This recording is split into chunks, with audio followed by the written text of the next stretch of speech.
Well, thank you all for being here. I'm going to go ahead and get started because we are recording these for the College of Social and Behavioral Sciences. Thank you so much for being here on our first series and for joining us on something that Dean Searcy visioned for our college as a means to provide support and further education and access to each other on topics of advanced digital technology.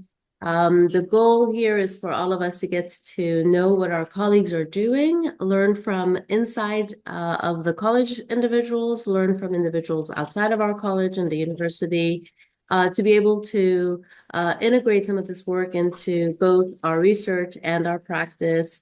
I'm very thankful to many individuals who responded to the survey asking for some of these workshops. And our very first speaker today, Dr. Stefanie Drew, is someone I consider a dear friend. She is a colleague in the Department of Psychology. She runs a lab, a very active lab called Visual Information Processing and Neuroscience lab, which I'm sure she's going to talk with us about today. This is an interdisciplinary lab where she integrates a lot of her own background in cognitive and neuroscience with colleagues outside of the Department of Psychology. So it is a really wonderful way to see how some of these integrations can come together in understanding the impact of some of these advanced technologies, which is a big part of what she does in her line of work. Um, if you would like to see the rest of our series, which I really hope you can join us on, they will be Friday mornings. And I'd love for you to access all of that so that I can give Dr. Drew the most amount of time today to talk about her research and some of the work that she's been doing. I put the link right there in the webinar chat. We are on the College of Social and Behavioral Sciences website.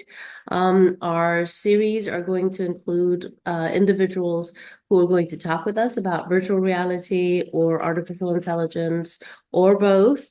And our very next one is November 8th. So today we're speaking with Dr. Drew.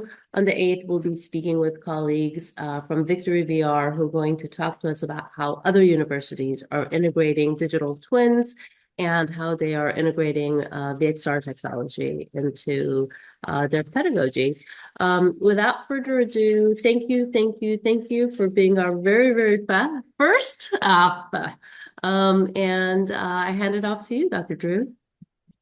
Thank you so much, Ellie. Good morning, everyone. I'm just gonna go through my slides. I will say that when I first asked Ellie what the desired format was, I said, she said, it's whatever you want. Do you want it to be like kind of an overview of the field or my research? And she said, yes, that sounds great. Um, so I kind of have a little bit of both. If at any time you have questions, please throw them into the Q&A. I'd love for this to be a discussion. And thank you so much, Ellie, for inviting me to be here. I think it's really neat to have the opportunity to see what other people are doing at the campus as well in this area. So I'm going to share my screen here. Yeah. And that's presenting correct. All right. Yes, you're on. Great. All right. So this is my presentation on Reality Reimagined, Frontiers in Research and Education through Extended Reality.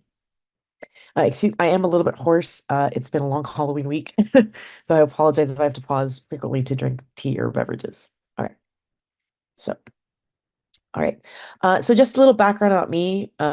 I did my doctorate in cognitive psychology at UCI, wherein my specialty was visual perception, specifically looking at visual attention and how we allocate it when we look at a scene. And then I went a little bit more unconventional route where I know a lot of people typically do kind of narrow in on their training within their area for postdocs, but I did a postdoc at UCI after I got my doctorate that was actually neuroimaging, so actually looking at fMRI of the occipital cortex. and then did a second postdoc at the College of Optometry at Western University, looking at ocular motor dysfunction.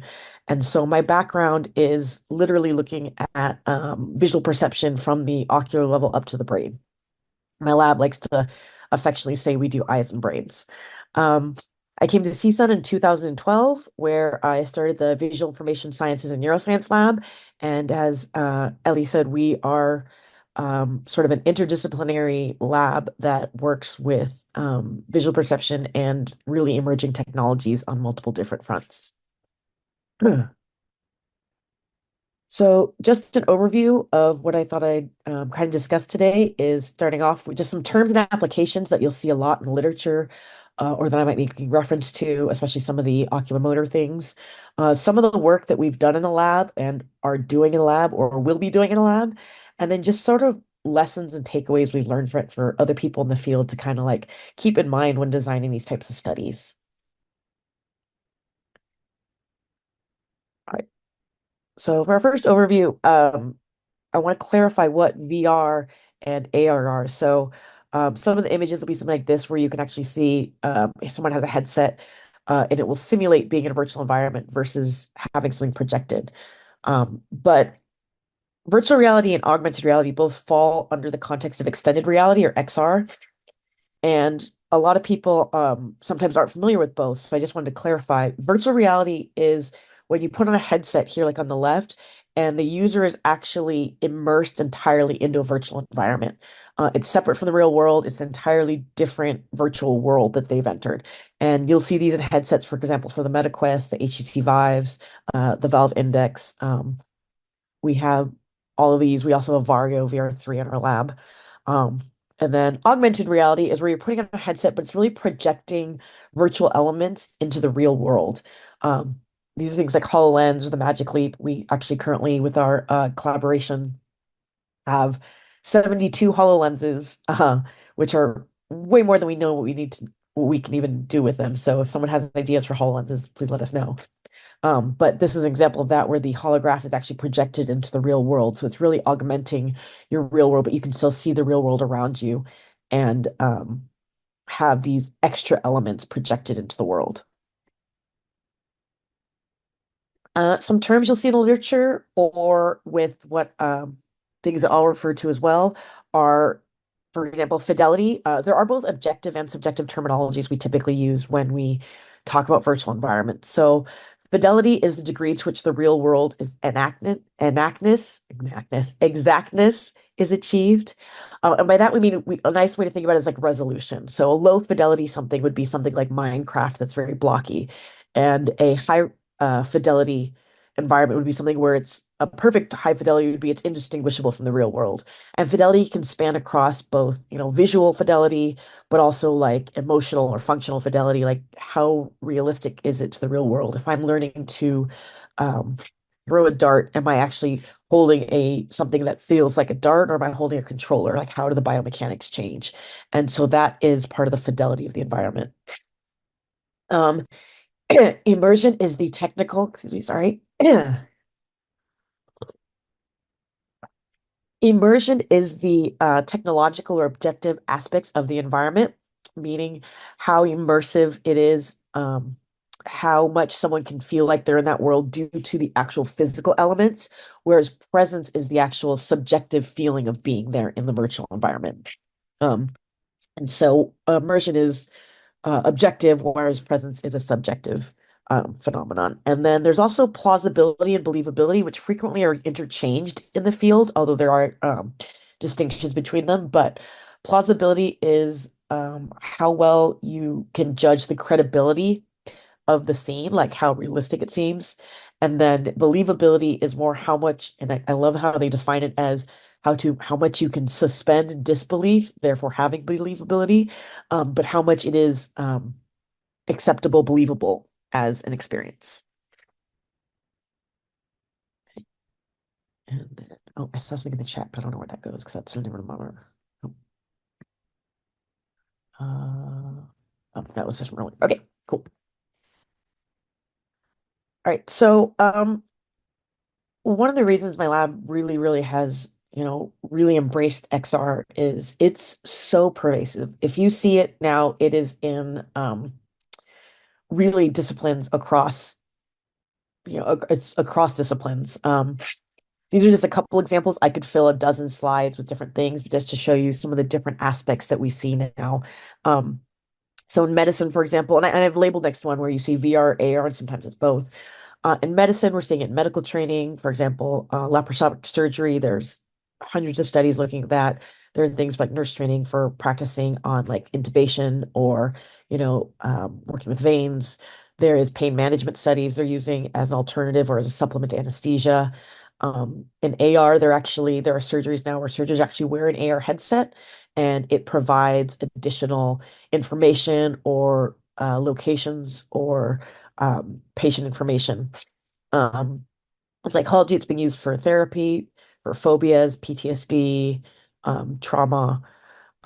It's also it has meditation and also rehabilitation. In substance, you see things. I'm sorry, rehabilitation with substance abuse, etc. Also, how's my pace? I know Holly and Ellie and Onyx, you guys are used to me, but am I going You at it's a comprehensible speed or am I going too quickly with my you speech? are doing beautifully. I know these webinars can sometimes be odd because you're not seeing the audience. I'm loving this spread right here, and I think your pace is perfect. Okay, great. Thank you. Just because I know I can speak sometimes my husband called Stefanies rather than typical pace speech. Okay. Education, we're seeing it in things like virtual laboratories, augmented class experiences. There are history classes using it to actually reconstruct, like there's a group that's looking at like reconstructing historical ruins so students can actually see what they were like. There's a lot of gamified learning, which is increasing student motivation. Military, we're seeing things like navigation. They're using it for pilots, practicing navigating, or to help augment navigating landing and takeoffs. You're seeing simulation training scenarios that this picture is showing where everyone's got a headset on. They're using it for weapons design and manufacturing. In sports, you're seeing it with athletic training. So helping, for example, they're using it for like soccer teams, tennis teams, football teams, and actually developing skill training. They're actually letting them do virtual matches so they can actually get in the environment of like being in a tennis match and actually seeing how you perform. And we're using it a lot in physical therapy and rehabilitation. I'll expand upon that a little bit more with some of the work that we're doing. Um, Industrial, you're seeing everything from factory lines, like designing things, to simulators, and architects are using it for design, etc. Um, Entertainment, obviously, there are virtual tours you can do. My parents just took a trip to Paris, and they were saying they were actually given a VR headset. It was so cute. My dad called me and said they gave us one of the VR headsets, but it was at the museum. And what they're doing is you can go up to any artwork and then put the headset on and actually see the um, original artists projected there talking about their background, where they're from, and what motivated them with a virtual avatar. And so it's kind of really augmenting that experience. And of course, gaming, there are hundreds of games available on both platforms. More so on the VR platform, given that Microsoft has really pulled back on their HoloLens support. Um, but those exist. And then, of course, marketing promotion. This is probably the one that people are most familiar with. For example, a lot of makeup companies like Sephora, etc., you can try on a product or clothes, you can see what it looks like, or IKEA see what a product would look like in your space by using your phone, where it's actually projecting holographic projections of the items into the space. Um, and these are just, a few examples from across different disciplines, and you'll really see, you name it, really everyone's really racing to use these.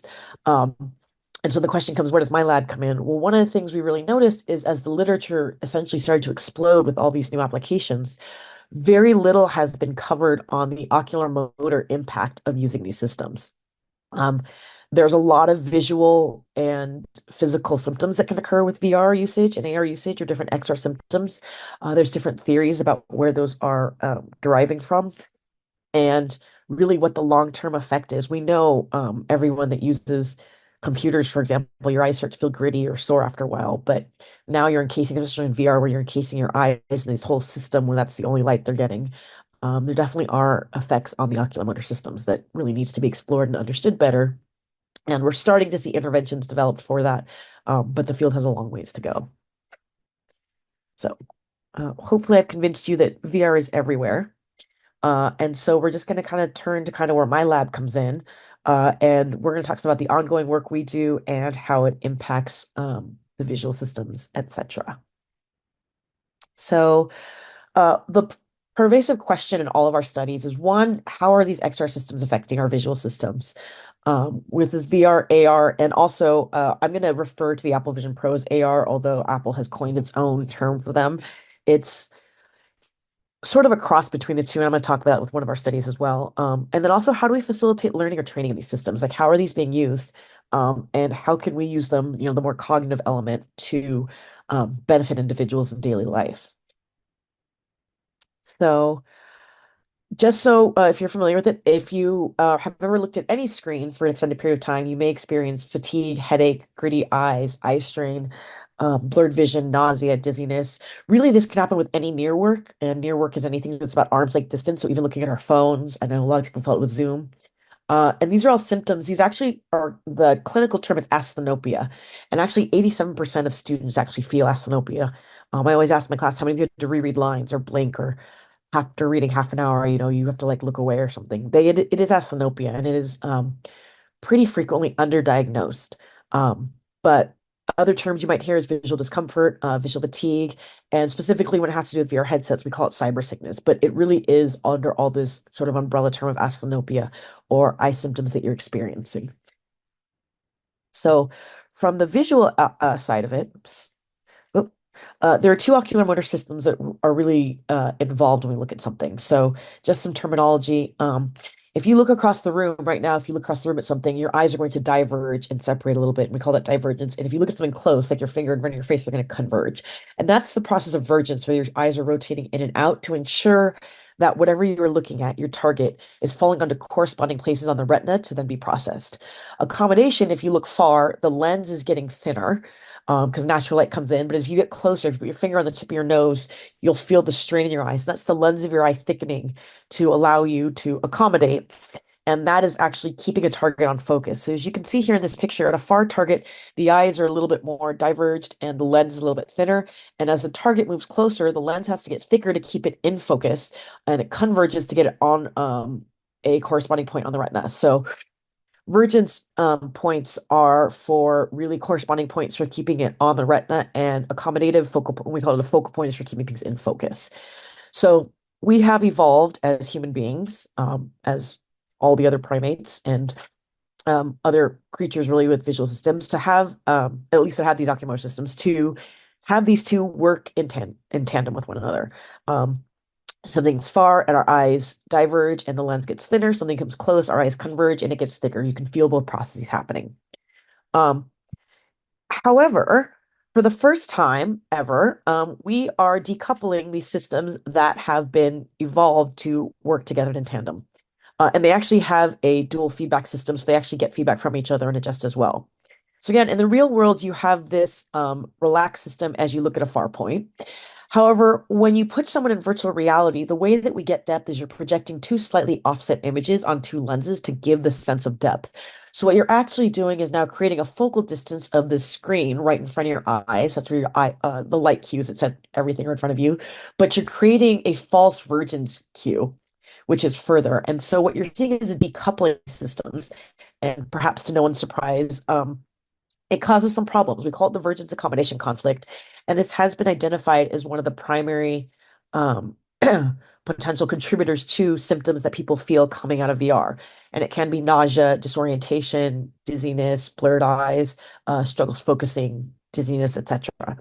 And so this vergence accommodation conflict, if you look at the optometric data, is really prevalent in what we're looking at. We're looking at optometric measures, how that's affecting people. And if you ask a vision scientist, this is what's leading to sickness in VR and XR systems. It's the vergence accommodation conflict.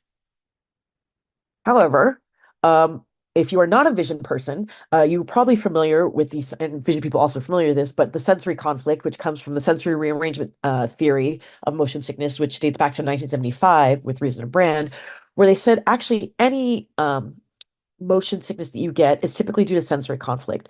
Essentially, our sensors can be broken down into visual sensors, vestibular sensors, and somatic sensors. And so visual sensors, in our eyes, basically we detect motion. Vestibular systems are in your inner ear, specifically your semicircular canals and your otolith organs, which are for head tilt and acceleration. And then your somatic sensors, which is really our skin, our joints, etc., that really let us have that proprioception or kinesthetic sense of where our bodies are. Um, oops, that was a copy paste. That should actually say skin, muscle, tendons. That is a typo. Should not say, clearly copy that column. Should not say semicellular canals. And what happens is though sensory conflict occurs when you have um, incongruent sensory input from different sensors, which then leads to disorientation and um, nausea, dizziness, blurred vision, etc. So as you can see, we actually have it really is an interdisciplinary problem. One that you need to look at both these body senses as well as the visual senses, which typically you don't see a lot in the literature. You typically see one or the other. However, the collaboration we've developed at CSUN is fairly unique in that way. So I have, as I mentioned, a fairly broad visual interdisciplinary training across different elements of visual science, which in itself is a little bit different because we do everything from literally optometric um, tests you would see in optometrist office to psychometric measures to eye tracking to some neuroimaging. Uh, and so that's interdisciplinary itself within the ocular world. But really, we have to really consider both. And so my primary research partner is with Dr. Jacob Hickle-Lipsker. He's the kinesiology department. And we've really kind of bound our labs together because in a lot of our work, we're looking at both vision measures. So optometric are going to be things like look at your acuity, refraction. So this is called an autorefractor that we use in my lab that lets you look at the actual thickness lens of your eye. Um, this is an open field autorefractor. Typically, if you go to an optometrist's office, you'll see closed field ones. That's the machine where you put it down and you see an airplane on a runway or a hot air balloon, and they're measuring the thickness of your eye while you focus on the target. This is open field, meaning we can change the distance of the targets. But we also look at stereopsis, how your depth perception is. We do eye tracking, looking at your fixations, which are how long when you focus at a target, or saccades as you move around the target, and looking at eye tracking in VR, how people are looking at target. It gives us insight to the attentional processes in the brain. Um, but we also throw a lot of biomechanic measures in. So, kinematic measures are things like joint angles and velocities, kinetic measures, how bodies are moving and their torques, and EMG, which is electromyography, which is looking at muscle activity patterns. Um, these here are as much for me as for you because this is what my research partner does. But we look at this, so we're really looking at both the ocular impact of these systems as well as the biomechanic systems, especially when we do something, if you're learning a physical task. Like for example, and we'll go to actually we're about to turn to this is the very first collaboration we did was a study looking at dart throwing, and a paradigm we utilize in a lot of our studies is taking a baseline, then having one condition where people train in virtual reality and another condition where they train on the same task in real world, and then after 30 minutes of training, seeing how they do afterwards. And our first study of doing this was this dart study. Oh, sorry, these are more measures of me. I'll come back to that. Was a dart study, and people actually got worse in VR. Now, you will see that the literature is very mixed in terms of whether people do better or worse depending on the field. And that's kind of one of the takeaways is there's a lot of flexibility and adaptability, but it really depends on what you're measuring. Um, and part of the problem we believe is the not just the oculomotor strain of being in VR, but the actual biomechanic process of throwing and releasing with a controller versus actually throwing a dart are very different. So we saw differences in, for example, the velocity of the arm throw, the angles of the elbow, the extension of the forearm, that then people had to very radically change for our VR condition as they went from VR to the real world. And so, one of the takeaways we've had is there's really interdisciplinary work is really going to let you get at kind of the complexity of these systems and how we learn in these environments.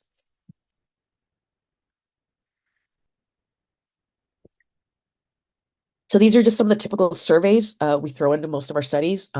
We provided this just to see that if people wanted to, get ideas of like how are you measuring things in VR. Um, so in addition to our optometric and biomechanic measures, we do a lot of psychometric measures. So these are basically surveys. The Simulator Sickness Questionnaire, most people are familiar with.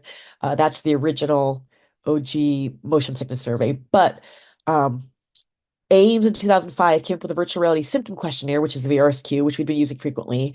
But in 2018, Kim et al. Also came up with the VRSQ, but it's the virtual reality sickness questionnaire, which is a subset and validated factors from the similar sickness questionnaire. And then Hussein et al. Just recently came out with the augmented reality sickness questionnaire, which is actually based off of Kim's VRSQ and Kennedy's SSQ. So all four of these are looking at symptoms like we talked about, nausea, disorientation, ocular symptoms. The AIMS one specifically focuses a little bit more on specific ocular symptoms. Um, but these are pretty prevalent in looking at symptoms. Other things we look at is the I group present questionnaire, which is really looking at how present people feel in the space, in the virtual environment, feel like they're really there. Um, we throw in the NASA the NASA Task Load Index, the NASA TLX, is a pretty standard measure looking at the demand of being in any task, and not just VR, but we use it for this. So the psychological demand, the physical demand, frustration, um, mental load, etc. And so looking at the demand of any task. And the usability scale from Brookes 1906 is what we use as kind of a standard. How usable are these systems? Would you use it in daily life? How easy was it to navigate? Um, some other scales we do throw in occasionally is co-presence, telepresence, social presence with Noah Kambioka.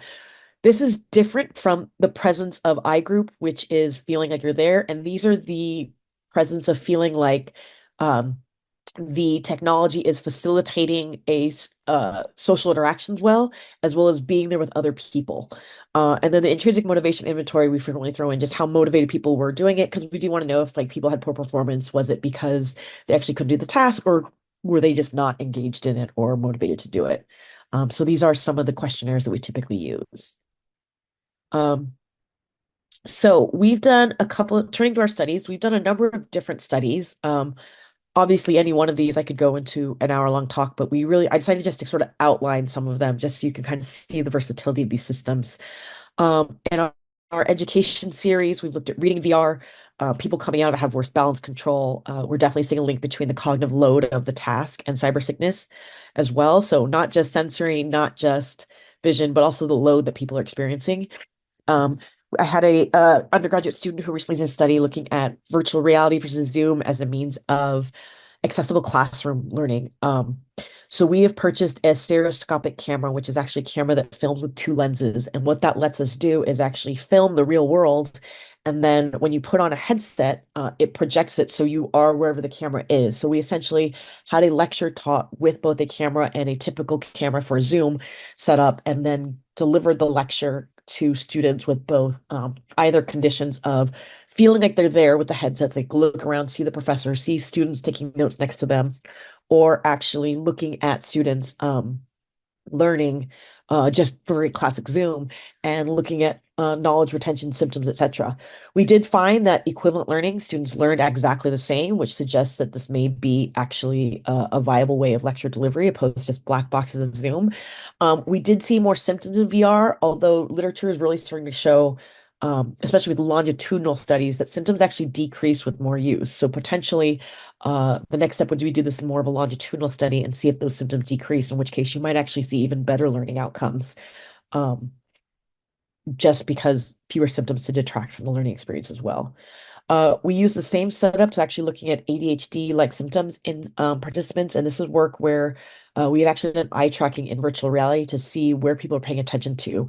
Um, and we actually want to see if those that were highly symptomatic with ADHD would show different ocular patterns or greater struggles in focusing on a lecture in a virtual reality classroom. Um, the benefit of doing this lets us, for once, do eye tracking with an actual realistic environment for lecture, but actually do it in a very controlled way.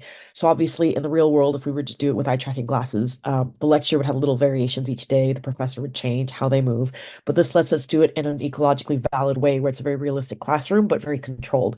So we've started looking at educational ways of accessibility, of increasing accessibility to lectures with virtual reality.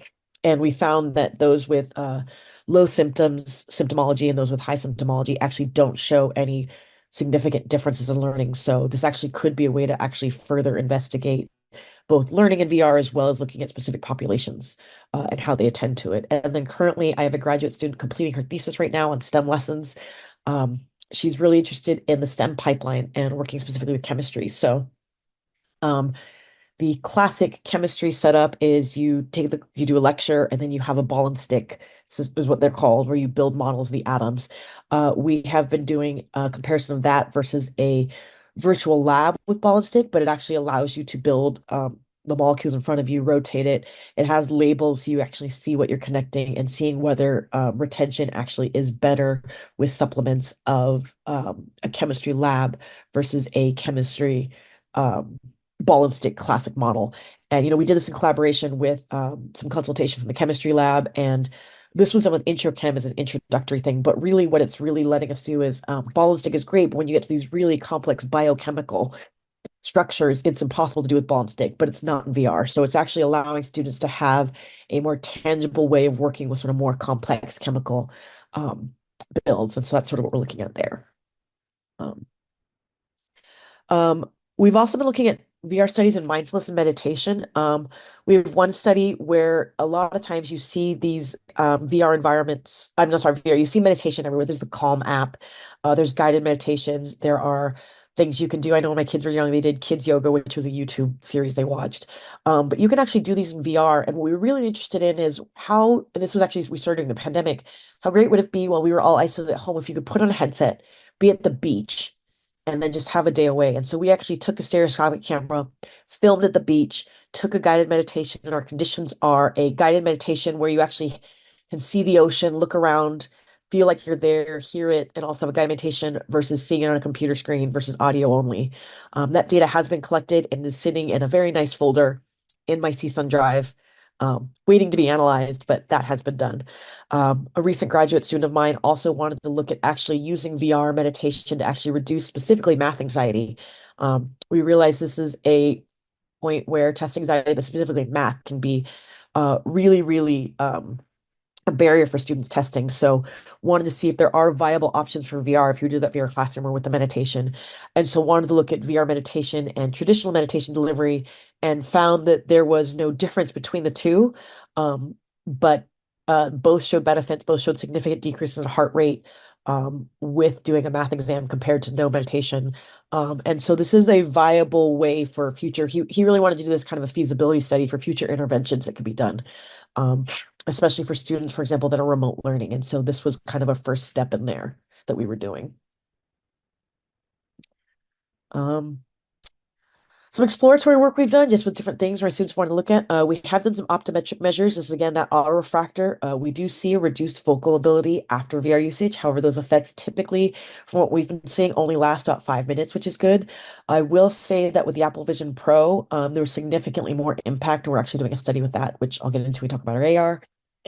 I know one of my students, as a senior thesis with URISE, was looking at avatars and social connection. Again, looking at that piece of how well you can be connected to others. And so, actually created environments where people playing Connect 4 with a Confederate researcher in VR chat in a VR space. And we had it was a 2x2 ANOVA where people either had conversations or not, an avatar not. And the question was, does avatar embodiment, that's your digital representation of yourself, really change how connected you feel to other people? Because a lot of people have been starting to look at these avatars in space. Um, we did not see an effect with the avatar, but we did see it obviously with conversation. So that is something that we have definitely been looking at as well. I see something in Q&A, but I don't know how to see that.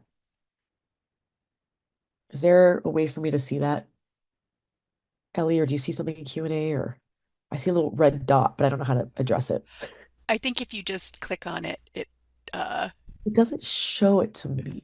Let me see. I'm I have looking. the I do chat, but I see. don't see the question. I see a question. Did you want me to read it Yes, please. now? Okay. I was holding on to this one, so I'll go ahead and read it. This is, I recently learned about people who are high and low and the ability to visualize. I wonder whether that would interact with VR and guided meditation. Maybe people who struggle with mental imagery or visualization. What- I think that's a brilliant question. I actually have a graduate student looking at visualization. He's a first year. Um, Visualization is It's really interesting. So you can have some, so visualization, the ability to see something in your mind. We don't know from what he's been looking at. We haven't seen anything. He is developing a study in this. He's actually working with tennis players and how they visualize. People with aphantasia are people that actually cannot visualize. I am, it turns out, a very active mind's eye person in the sense that I can, when I say I picture something, I literally can see essentially if I close my eyes like the scene that I'm thinking of. And there are people that have aphantasia that can't. I suspect AR could actually really help with that because you could actually do an overlay of a scene while looking at something. There's not a lot of literature in this area right now, but it is something that we are starting to investigate for sure. Um, Other work we've done is one of my graduate students, who was a clinical graduate student, wanted to really look at using in a very innovative, different way, looking at non on hiring biases with non-binary individuals, and saw the potential to use the stereoscopic filming to create ecologically valid hiring environments. And we actually had actors that were non-binary individuals that volunteered to participate in our study. Actually, Onyx, who I believe is here, is actually a senior, is actually doing the next iteration of the study. But really having non-binary individuals come in. The camera is set up as one of several interviewers on a panel, and then the candidate comes in, shakes the hands of everyone, introduces themselves, and then goes through an interviewer. But whoever wears the VR headset looks around and they are on the interview panel. Now they can see the CV in front of them. And in a very controlled way, look at how different presenting individuals, whether non-binary individuals presented as more traditionally masculine, traditionally feminine, or neutral, no gender um, attire, how they identified that way, if how it affected the participants' viewing of desire to hire, competence, etc. Because we do see a lot of biases in hiring. So this is actually a new innovative way to kind of look at kind of that IO piece of really creating either training environments or really letting in a controlled way individuals looking for biases in these fields. And then the other big area, which I think for laugh because we have so many studies in these area, I only put a couple on here, is skill transfer. Um, so skill transfer, as I mentioned before, oh, that's so fun. I was working on these at 1 o'clock last night. I clearly didn't because I'd already talked about darts verbally. The darts that I talked about before, we have another student who has 3D printed puzzles that are from the virtual reality game Cubism. We're seeing if people can develop their spatial ability training in VR versus not. I have a graduate student who's currently working on golf putts. We're doing kinesthetic measures here where we are looking at the biomechanics of the golf putt, but as well as their accuracy training in VR versus the real world. And then M3X has a little star here because I'm actually going to show some videos of this and go a little bit more in depth. This is a 3-year project funded by the NSF. We are doing our participants come in as a longitudinal study for 10 weeks. They come in twice a week and they train in VR or the real world. This is being funded through the machine motor machine learning nexus at I'm sorry, machine motor mind nexus, so M3X through the NSF. And we're really looking at skill development. We have two objectives. Um, One is working with stroke patients, relearning how to walk and navigate objectives in virtual reality compared to the real world. It's done with an omnidirectional treadmill, as you can see here. And the other is our research partner in in mechanical engineering. Um, Developed a prototype for a prosthetic arm for amputee patients. It's actually controlled with a foot controller. More traditional prosthetics are either done with direct nerve innervation or EEG or some other hand controller, which are kind of bulky and difficult to use. And he's actually created a foot controller that goes as an insole, just like a shoe insert that goes into your shoe. And you use your toes to control how it rotates or your big toe to press a button when you want to grasp. It can be very expensive to send these to individuals and have them learn how to do it. So we're actually training amputee patients to learn how to use these prosthetic arms in virtual reality prior to using it. Um, in addition to that, we have a number of conditions. So we have um, environments that have high fidelity, so high resolution as real world as we can get, and low fidelity, so essentially Minecraft to see if fidelity changes that. And we have adaptive environments and non-adaptive environments, which we worked with our industry partners, Croscom, who developed these environments for us. So High adaptability, as people get better, the task gets harder. If they struggle, it gets easier versus just a static environment like you get in a commercial market, and seeing if they learn better with the adaptive environment with high and low fidelity. We also have high and low cognitive demand because we wanted it to have real world fidelity in terms of the cognitive requirements. So while doing these tasks, there's either a high cognitive demand where, for example, in the walking task, they have an audio stroop. Um, where if you're the easy one, actually, the low demand is if it's a high tone, you press high on a phone app. If it's a low tone, you press the low button. The high demand is if it's a high tone, you press low, and if it's a low tone, you press high. In the study, an amputation study, we are looking at low cognitive demand. You have a bunch of blocks you have to put into bins, and low demand is you have animals and plants. You have to put them in the animal bin or the plant bin. And the high demand, you have like mammal, bird, fish, amphibian, etc., or vegetable, flower, tree, and you have to sort as quickly as possible. And so I do have videos of some of these because I think it's really, really cool to see these. And so let me just pause. So also for the walking, and let me pause that. In the walking, they are also listening to a metronome, so they have to walk with a standard walking pace to match their standard walking. So in this case, they're walking in a dark column. This actually is in the real world with eye tracking. Someone is walking here on the left and has kicked that one and step over the box. If you hit the target, that's Jake, my colleague, you incorrectly do it. So that's the real world. This is a replication of a study that we previously published with typically physically with looking at fatigue and ocular behaviors walking over obstacles. As you get more fatigued, your ocular behaviors change. This is in the real world. This is our VR condition. This is low fidelity. So instead of a hand, you just see this very blocky shape. Instead of a hand in the real world, you would see a block. And again, walking over these, and it tells you your time. We also have in VR, you also have feedback or no feedback. And another element we have for fidelity is there's haptic feedback. So in the high fidelity, in addition to high resolution, you have haptic vibrators that actually vibrate your leg if you collide with an obstacle, as well as visual feedback saying how many obstacles you cleared or what you hit. And so we believe that with this additional feedback, people probably will do better in VR, but we will see. And our second objective, unfortunately, Canva, the only thing I don't like is they all play at the same time, and I haven't quite figured out how to not do it. So this is in a neurotypical person practicing with a prosthetic and the foot insert sorting blocks into the bins. This is a high cognitive demand, so there's a lot more bins than the low cognitive demands, and she's using her foot to work the prosthetic and sort them into boxes. And right now we are pilot testing with neurotypical individuals, and then the next phase will be with amputee patients. This is the higher resolution with more feedback. Again, you press it. This is again done with cross-comm. You have the virtual arm, and you have to sort these blocks into boxes just like the real world. And there are colliders et such in the programming to make it more realistic. And then this is the, as you can see, more Minecrafty. This is actually looks just like Jake's lab. This is the task in a low fidelity environment, looking at trying to do it with much less resolution and less feedback. So it's much more blocky and less realistic than the actual lab space. All right. We have done some preliminary AR studies. One is with visual search, where we're looking, we found that if you use like an arrow cue, this is essentially, imagine if you're looking for your keys in a room and you have a headset on and an arrow points to where your keys are because it can identify them. A recent graduate student of mine did this work. She had both static cues like an arrow versus a motion spline, which is something that actually kind of physically directs you where to look.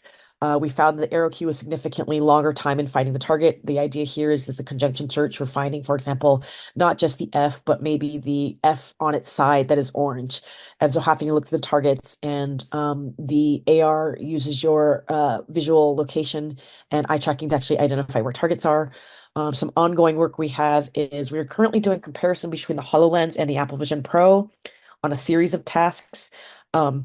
I grouped the Apple Vision Pro with AR because it does use what's called a pass-through filter, so you can in real time see the real world around you. However, it is again a screen in front of you, so more like almost the Oculus Quest 3. We are seeing more symptoms come out of that. This other study we're doing is ocular motor assessment. One of my graduate students actually developed several ocular motor tests to test ability to track a target, to anti-saccade, or to follow. So this is designed a concussion study. So typically right now, the way you diagnose a concussion at the sidelines of a football game, for example, is follow my finger. Can you follow target? Or people imagine like for them, or this was originally part of a grant they were doing with the Department of Defense, where instead of just assessing how fatigued you are, you could put on a headset and do a series of in the field tests to see you're only able to follow the target 80% of the time, or you're only at 50% performance. That you could have an objective feedback of your cognitive ability or potential fatigue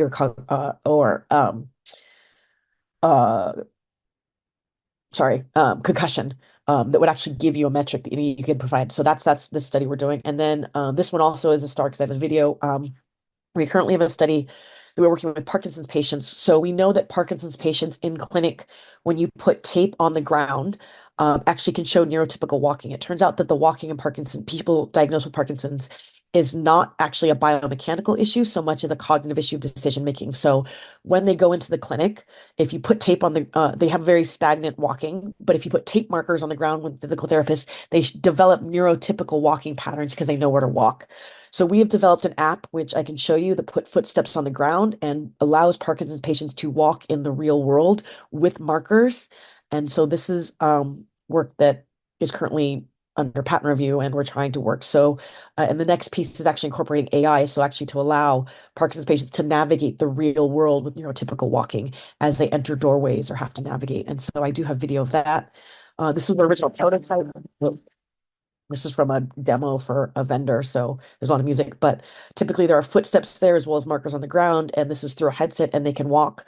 We're also doing eye tracking and seeing where they walk, which allows them in the real world to walk. Um, Ideally for daily life functioning to eventually allow them to navigate real world obstacles. And then some of the takeaways we've learned, lesson learned and key considerations. There are problems, obviously, with VR. Some of the things we've seen is there are always software updates, either with like our computer, with Windows updates. We have to reprogram our Unity programming. Not everyone has programming expertise. We fortunately are working with an industry partner, and I have a student who is a savant with programming who has designed all of our experiments. But that can be really, really a challenge. Although there are companies more and more that are coming out that work with it. If you are interested in working with that, I have a great one. Um, Initial equipment cost can be very expensive. For our omnidirectional treadmill and the VR Vario 3 R3, which is one of the highest resolutions on the market, it is not commercially available, is a pretty expensive rig. And so that can be an expense. Just take, for example, people with glasses, depending on the direction of the light, which can really affect how people see it. So we see it steaming up with, they may not be able to do it. We have older participants,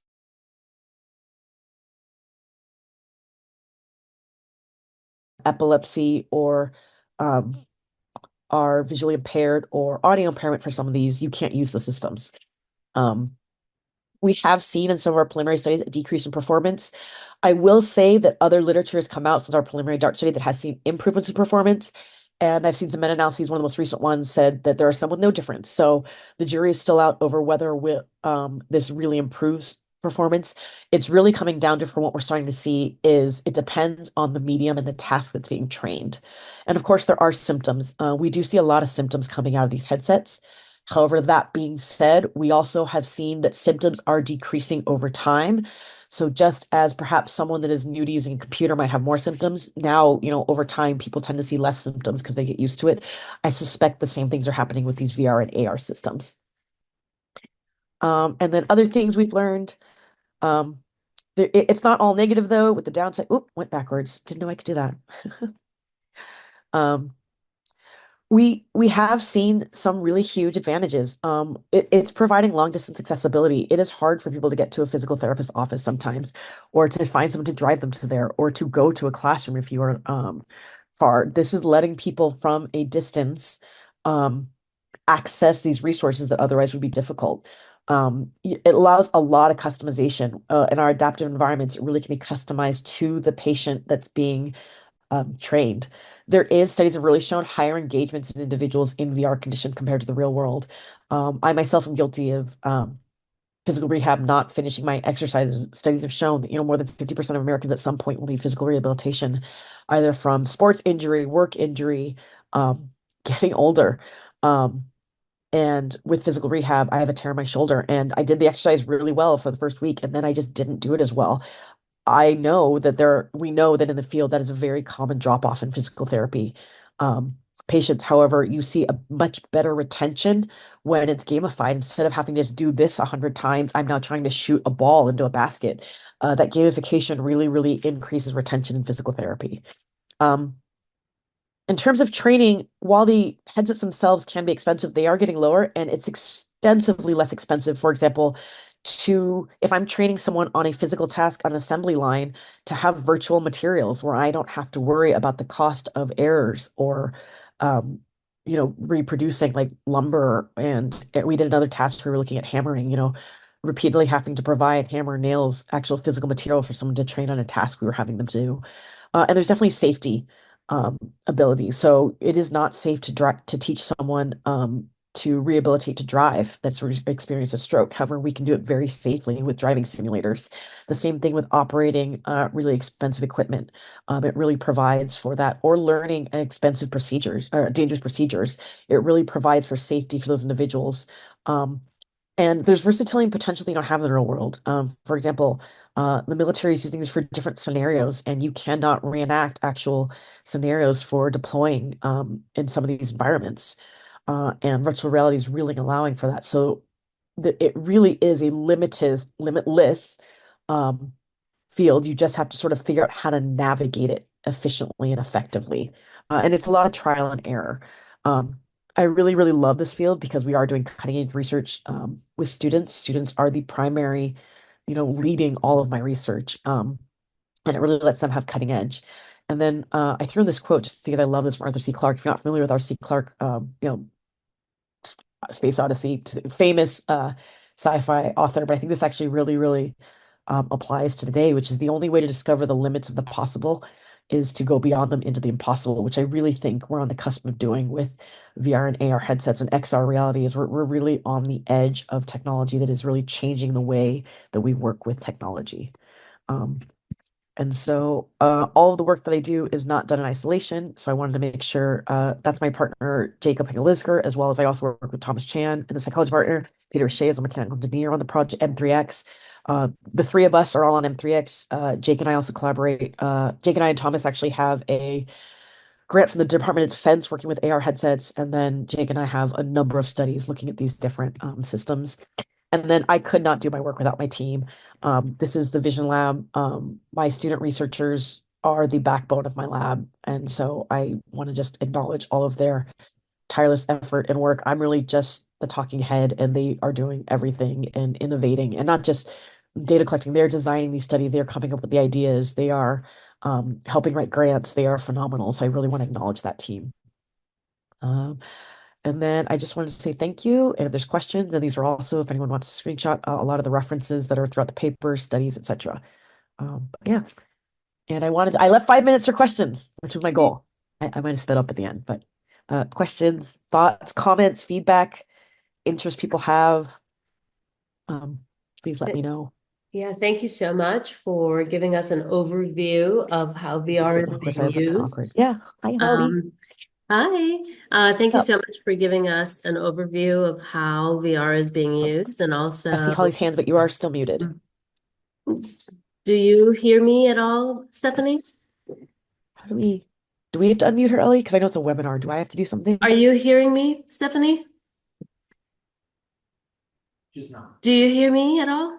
Oh, I can't hear you. Oh no. Oh, okay. Oh, now I can. Oh, I turned it down because the sound was like, Yes, sorry. so that's okay. I Yeah. could not hear you. I sorry, I I turned it down. was Sorry. I was saying thank you so much for spending that time showing us an overview of how VR is being used in various industries, but also, such an excellent job showing us exactly the types of lines of research that you've taken on over this time. So important. As well as it's to me really interesting to see the type of resources and equipment you've brought to campus to do some of that work. Very cool to see. I'm sure we have colleagues who have some questions for you. I see Holly asking a question, so I'm going to go ahead and see if I can. I see her hand raised. So Lara, are you Yeah, I sent perfect? her request to unmute. She should be able to unmute and ask her question. You rock. Thank you so much. Of course. Holly, can you see if you would like to Oh, come up and sure. there you go. Perfect. Awesome. Hi, Stephanie. Hi, Thanks so much Holly. for your presentation. Really appreciated it. Um, I was wondering if you have ideas about how you might use VR and AR in your teaching here at CSUN. Yeah. So I would love the dream down the road is I would love to make it available to there's a couple different elements that we've actually started looking at. One is if I could get, and especially because Oculus Quest Goes, which I have a bunch of we have dozens of headsets, but are fairly inexpensive.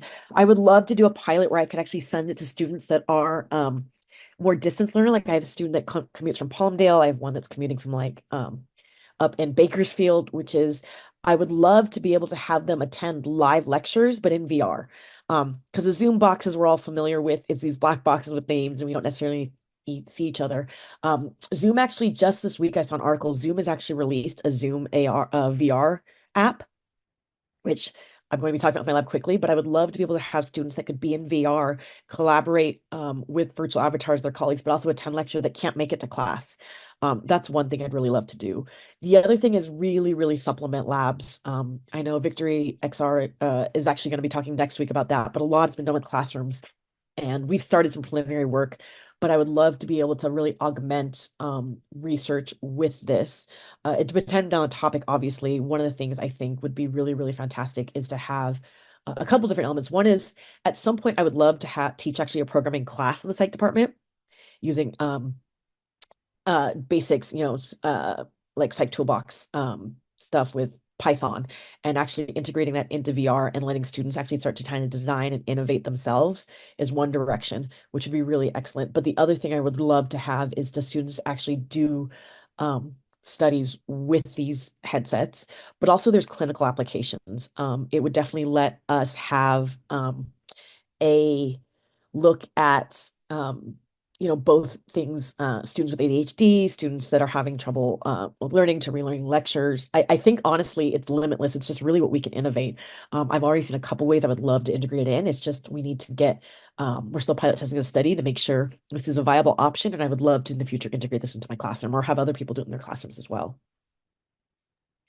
It's wonderful. I think that the next question is actually in line with the question about how can we use this. I think next week, Kathleen Yeah. and Chris McLean are going to talk more about how some of the universities are integrating some of this work for teaching purposes, as well as engaging student body, and both during recruitment stages, as well as to create engagement in classrooms. So we're going to hear a little bit more about some of those areas.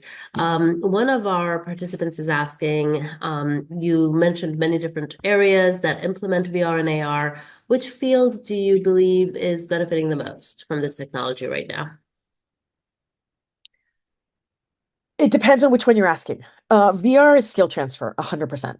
Because it's being used so much, and I think it's really getting at an ability to train skills in VR, I think is the biggest benefit. Especially think for like physical rehab or stroke patient rewalking. Physical therapists are, I don't know if I've learned a lot about physical therapy. It is physical therapists. There is a dire need for more physical therapists. There are not enough physical therapists in the country right now for people that need physical therapy. Getting appointments is hard. Getting to clinics is hard. Actually doing the exercises is people don't want to do it. So I think that is a huge area. A lot of major sports teams are using it. Actually, I've seen it in and pro football, soccer, tennis are using this to actually train and actually transferring it, or at least to strategize, working on plays and stuff. So I think honestly, the skill development is really huge. Honestly, for AR, I'm gonna say, and this is my personal opinion and from some preliminary work we saw, and it had to stop because of COVID, but we're doing a new study now. Some preliminary feedback, and some of this is anecdotal that we've had as participants. We know that people get strained from looking at computer screens. We all went through the pandemic. Everybody knows this. Perhaps unsurprisingly, when you put that computer screen and wrap it around your head in VR, you get even worse symptoms. What's really crazy is AR is you're actually getting more natural light, but because it's not a solid screen, you're getting light behind them. We've actually seen less symptoms in AR than computer screens. And so just like phones are kind of ubiquitous right now, like you can see the Google Glass right now, I think it's in the next 10, 20 years, you'll have these glasses you can put on that will be projecting, not these bulky headsets. And I honestly think just like phones are ubiquitous now, I think AR headsets will be because it is easier to read on AR glasses with a hologram than it is on my laptop. And everything you can do in your laptop, I can type and as a technology, I can type, I can check email, I can do videos. All of these things can be done, but imagine being able to do everything you can do in a computer, but with fewer symptoms. So I think AR and near work is actually going to be near work tasks are going to be more prevalent in AR. I think skill training is going to be bigger in VR, personally. I would have to say I totally agree with that, seeing what's happening in the workforce with regards to training as well. The other question is by Jennifer Broward. I don't know if Jennifer, if you'd like to unmute and ask yourself, or if you would rather I ask the question. Oh, yeah, it doesn't matter. Can you hear me? Yes. Oh, wonderful. Thank you for a fascinating overview. This is awesome. Your definitions from the beginning were helpful. Everything else is helpful. We all have a little bit of experience with bits of it, but to put it all together, fascinating. Can you expand on any research done on non-neurotypical situations Yes. regarding ADHD, autism, and or sensory processing disorder, because I know they're all related, and how Yep. they learn information, retain, and recall information? Thank you Yes. so very much. Absolutely. So we have started. So I'm in work in collaboration with Dr. Gary Cates in my department, who is a clinical psychologist, because I am a Mhm. cognitive neuroscientist. I'm not a clinical psychologist. Right. And so we have started primarily with ADHD because of its high prevalence in the college population, and it's the selection tools. We have done some eye tracking with ADHD. We are seeing different ocular patterns in higher symptoms in VR learning than non-AD, not, than lower symptoms. The learning does not change. What's really, really fascinating is that we see a significant difference in the gaze patterns, not necessarily the number of fixations, but how long the combinations of fixations and saccades. So fixations where you focus on target and saccades looking around. On the area of interest, mainly the professor and the slides that they're presenting. I have a clinical graduate student now who's doing that, but adding clinical assessments to continue the study. And a second iteration.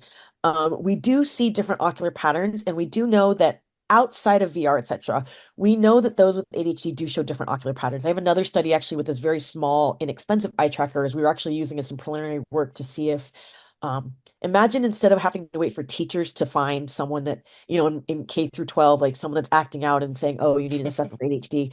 Imagine if every kid that came in at the start of the year did a 2-minute ocular test, and you could say, hey, you have the precursors potentially having ADHD just by looking at this task. So that's some work that we're doing.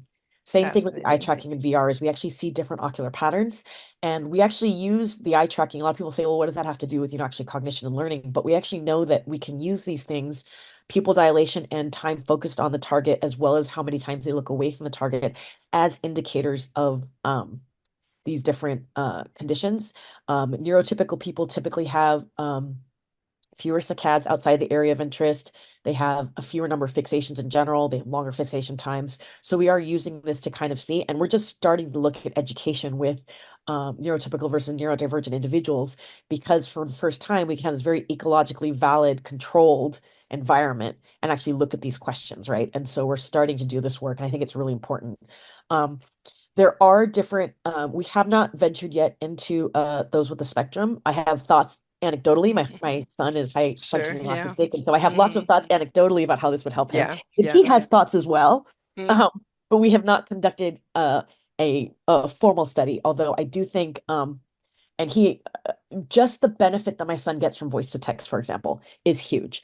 He struggles with eye-to-eye contact. We have another app which I didn't show now, but actually it recognizes faces and then tells you details about them. So if I look at Ellie, for example, it would say Ellie Kazemi, ABA, amazing friend, loves the, likes, eats ramen with me, these things that I could put in details. And I think something like that, like my son is actually like, that would be amazing for him. If he could actually have extra details about the person.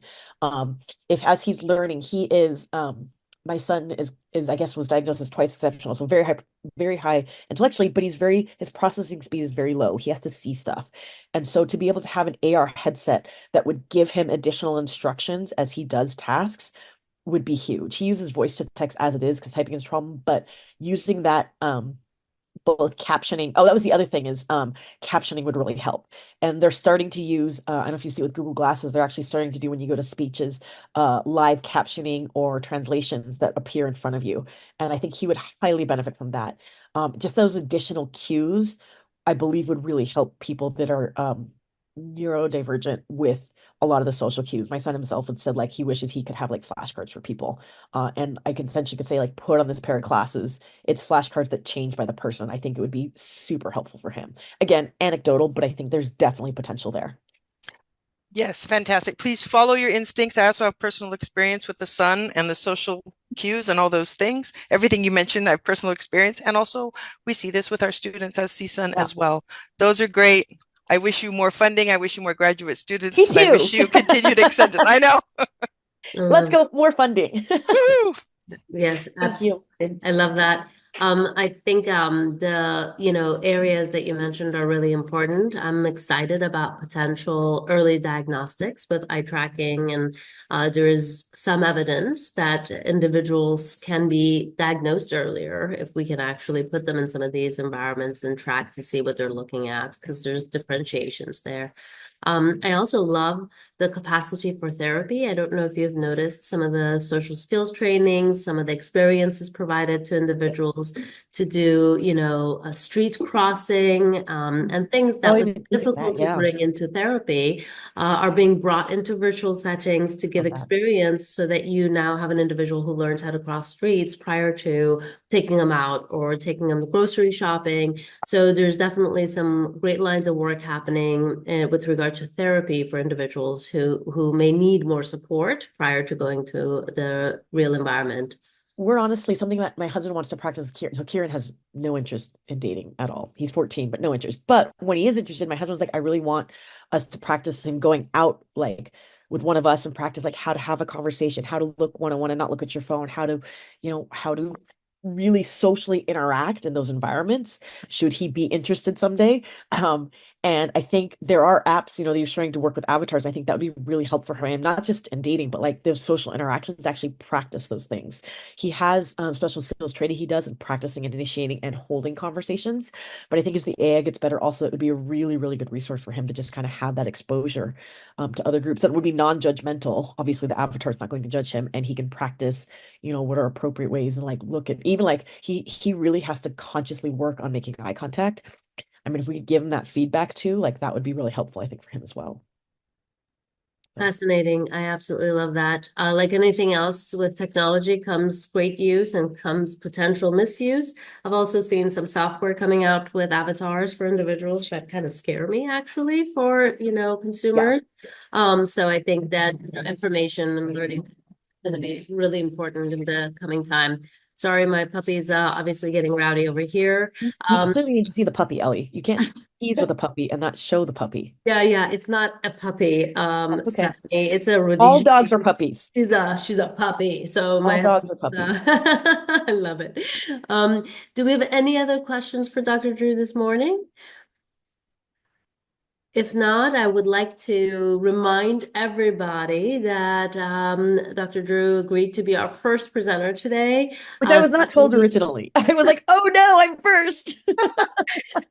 My fault, my fault. Stefanie is a dear friend and someone whose work I think is very important and impactful in this area. So I was really excited she would be willing to share her time with us. Next week on the 8th, same time, we're going to have colleagues from Victory VR talk about how other universities are using this. We should get some samples of those through videos and discussions. And I would love for everybody to disseminate this, let others know we're here, we're doing this work, and I would like to get to know each other and get to do this together. So thank you so much for being with us, and thanks so much, Stefanie, Hi, Jose Luz. That's one of my graduate students did the meditation when he's at New York now in his doctoral program. Hi. I talked about your stuff. I don't know if you saw that part, but I did. So Wonderful, wonderful. I want to thank Laura has been incredible in setting these up. She's also created an entire website for us at the college to allow us to continue to see these for anybody who didn't catch them. And I'd like to thank her for all of the coordination efforts and time. Thank you. Thank Thank you so much. You're very And welcome. with that, we conclude our session. Thank you.